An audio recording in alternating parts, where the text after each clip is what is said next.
Hi అండి, అందరికి నమస్కారం. నేను బాగున్నాను. మీరు ఎలా ఉన్నారు? కామెంట్ ద్వారా తెలియజేయండి. సాయంకాలం బైక్లో వెళ్తుంటే ఏంటబ్బా తెల్లటి తోరణాలతో ఉంది, ఏమైనా పెళ్ళ అనుకున్నా. అలా కొంచెం ముందుకు వెళ్తుంటే విద్యుత్ దీపాలతో అన్ని తోరణాలు వస్తూ ఉన్నాయి. అలా కొంచెం ముందుకు వెళ్ళాను. విఘ్నేశ్వరుడి ప్రతిమ కనిపించింది. చాలా పెద్ద విఘ్నేశ్వరుడు. వినాయక చవితి సందర్భంగా ఈ వీధిలో పెట్టడం జరిగింది. ఇక్కడ 25 సంవత్సరాల నుంచి వినాయక చవితి సంబరాలు జరుపుతూ వస్తున్నారు.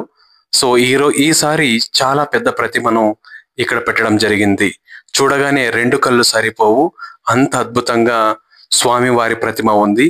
అన్ని వీధుల్లో 5 రోజుల తర్వాత నిమజ్జనం జరిగితే, కానీ ఈ ఒక్క వీధిలో మాత్రం 11 రోజుల తర్వాత నిమజ్జనం కార్యక్రమం ఉంటుందంట.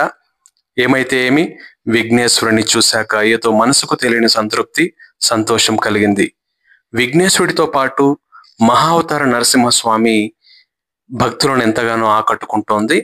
ఈ 11 రోజులు సాయంత్రం ప్రతిరోజు ప్రసాదం భక్తులకు అందజేస్తూ ఎన్నో సాంస్కృతిక కార్యక్రమాలు ఇక్కడ చేపడతారని మా మిత్రుడు చెప్పడం జరిగింది.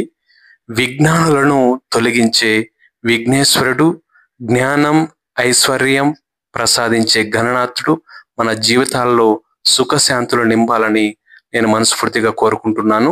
ఈ వినాయక చవితి మీ కుటుంబానికి ఆనందం, ఆరోగ్యం, ఐశ్వర్యం తీసుకురావాలి. అందరూ ఒకసారి శ్రీ గణేశాయ నమః అనుకోండి. మీకంతా మంచి జరగాలని నేను అనుకుంటున్నాను.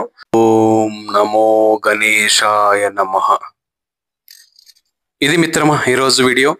చూశారుగా, చాలా బాగుంది. మరిన్ని వీడియోల కోసం సబ్స్క్రైబ్ చేయండి, లైక్ చేయండి, షేర్ చేయండి. Thank you.